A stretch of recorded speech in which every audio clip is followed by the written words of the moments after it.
Kami dari kelompok 1 beranggotakan Budi Suryadi, Feni Venesia, Lazaro, Sirajudin, dan Yuli akan mempresentasikan hasil diskusi kami tentang reliabilitas. Sebagai wakil kelompok 1, saya Feni Venesia akan menjelaskan atau mempresentasikan hasil diskusi kami.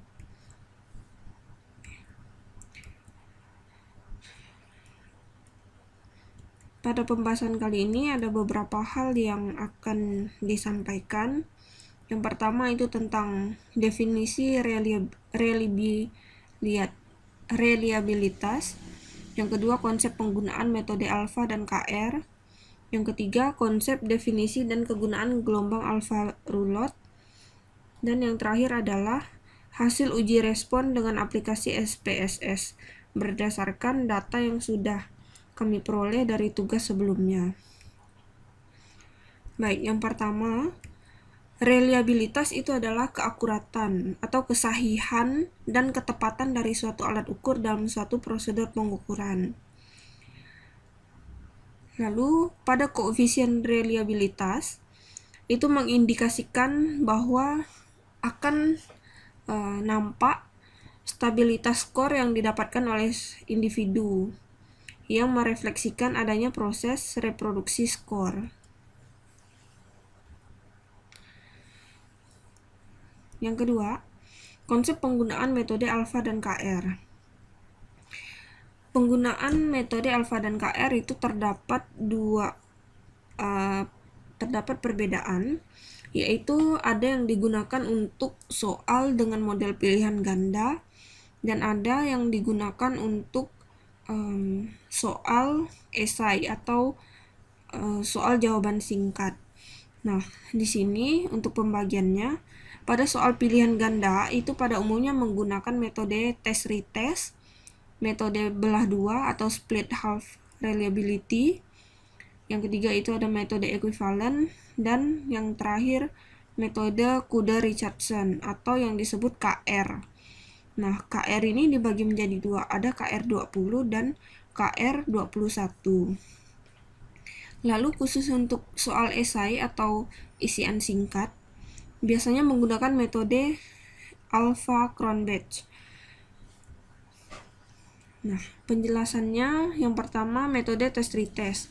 Metode test-retest ini menggunakan instrumen yang diuji dengan test-retest, yaitu dilakukan dengan mengujikan instrumen beberapa kali pada responden yang sama dengan instrumen yang sama tetapi pada waktu yang berbeda. Lalu yang kedua, pada metode belah dua atau split half reliability, itu adalah seperangkat tes yang pada dasarnya gabungan dari dua instrumen dengan jumlah soal yang sama dan tingkat kesukaran yang setara. Hanya saja soal tersebut atau instrumen tersebut dibedakan pada penomoran. Jadi maksud dari metode belah dua ini adalah ada dibuat dua perangkat soal tapi dengan tingkat kesukaran dan dengan indikator yang sama, dengan materi yang sama. Hanya saja misalnya yang instrumen yang A atau soal yang bagian A itu diberi penomoran ganjil, sedangkan soal yang B itu diberi penomoran genap, sehingga kedua soal yang sudah dibuat ini disatukan dan dilakukan uji coba terhadap instrumen tersebut.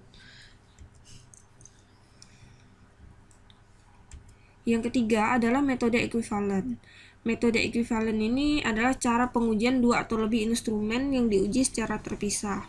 Jadi perbedaannya dengan metode belah dua tadi, kalau equivalent itu ada dua buah instrumen tapi diujikan satu persatu atau secara terpisah. Misalnya soal A dulu yang diujikan, baru yang soal B. Lalu yang keempat ada metode Kuder-Richardson, ada KR20 dan KR21. Nah, di sini kita akan mengetahui apa perbedaan KR20 dan KR21. Pada umumnya, kedua metode ini pembagiannya KR20 dan 21 itu sama. Hanya saja pada KR20 cenderung memberikan harga reliabilitas yang lebih tinggi. Tapi kelemahannya adalah peneliti harus mencari nilai sigma PQ yang langkahnya lebih lama dan perlu ketelitian. Sedangkan pada KR21 itu kelemahannya hanya memperoleh nilai yang lebih rendah. Maksudnya adalah nilai reliabilitas. Tapi dengan catatan pada KR21 nilai yang dikatakan rendah itu masih dalam perbedaan hasil yang wajar. Jadi hasilnya tidak terlalu jauh dibandingkan yang hasil perhitungan dari KR20. Kelebihannya pada KR21 cara menghitungnya lebih cepat karena tidak memerlukan perhitungan sigma PQ. Pada KR21 hanya mencari langsung nilai rata-ratanya untuk dimasukkan ke persamaan atau rumus pada KR21. Untuk rumus KR20 itu dimulai dari RI reliabilitasnya K dibagi dalam kurung K-1 kurung kurawal ST kuadrat dikurang sigma PQ dibagi dengan ST kuadrat. Nah, sini sudah ada keterangannya.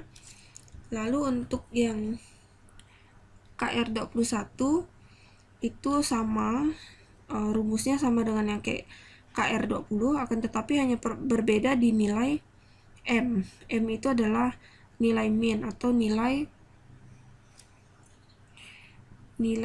skor totalnya.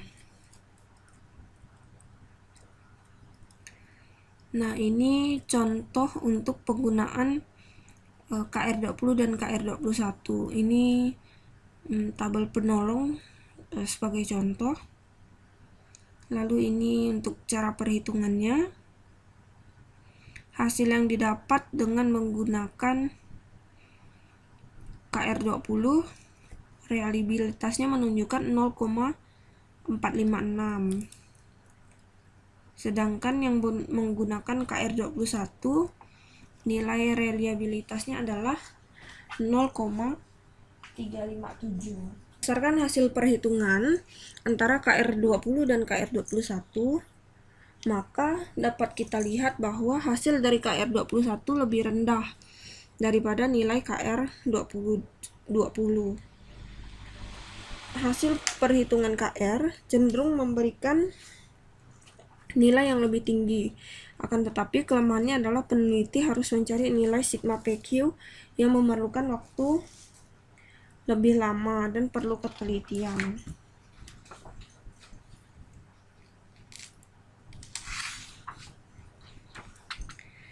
Yang terakhir adalah metode Alpha-Cronbach.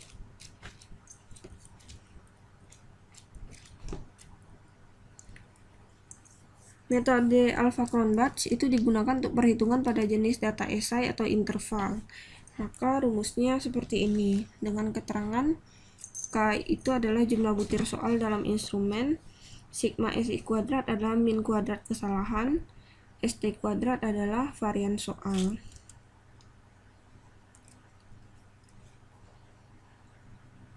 Ini penjabarannya. Lalu ini contoh untuk penggunaan rumus Alpha-Cronbach. Ini contoh soalnya. Hasil yang didapat, nilai reliabilitasnya.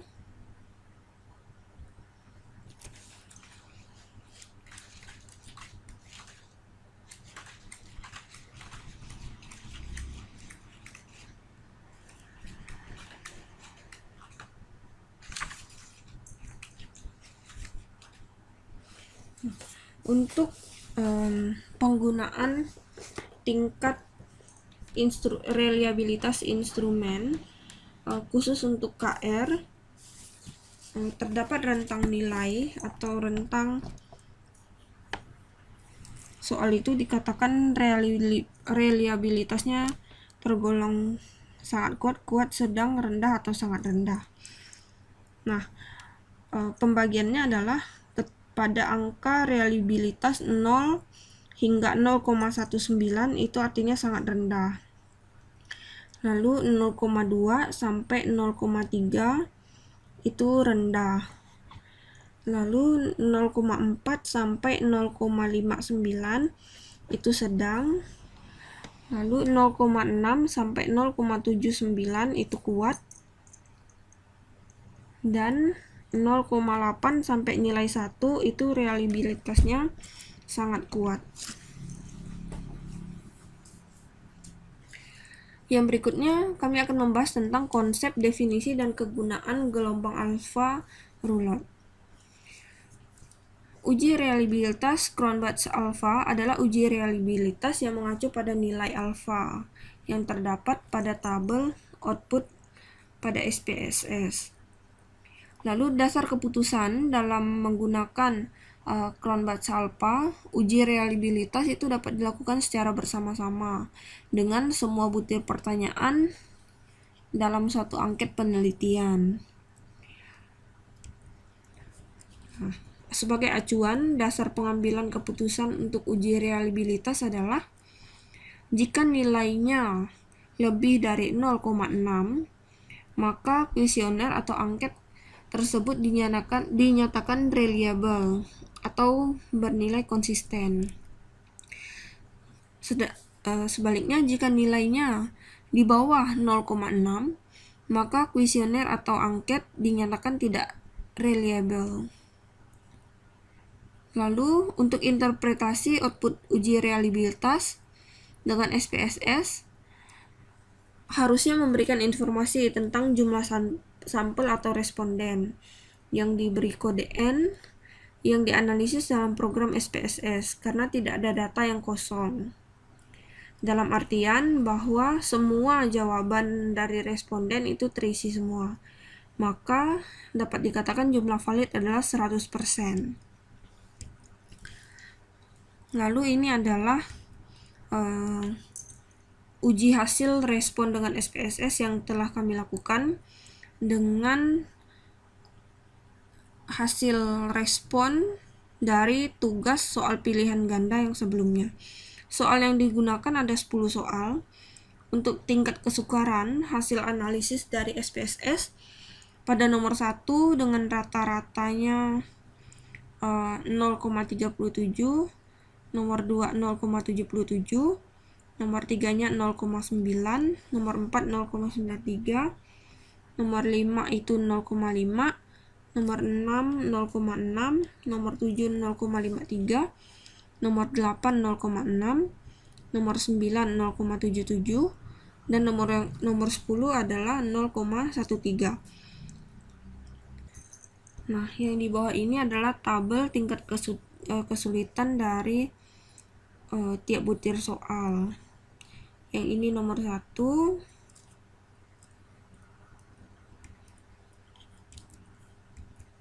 ini nomor 2, 3, 4, dan 5. Yang ini nomor 6 sampai 10. Bisa kita lihat bersama. Lalu untuk daya pembedanya ini, tingkat daya pembedanya dengan catatan yang diberi bintang 2 itu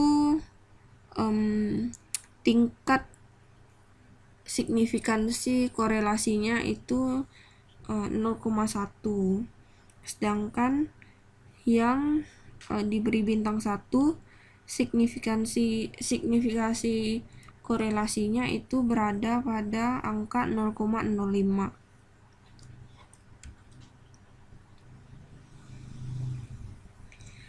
Nah, berdasarkan hasil analisis SPSS, maka didapatlah soal yang tergolong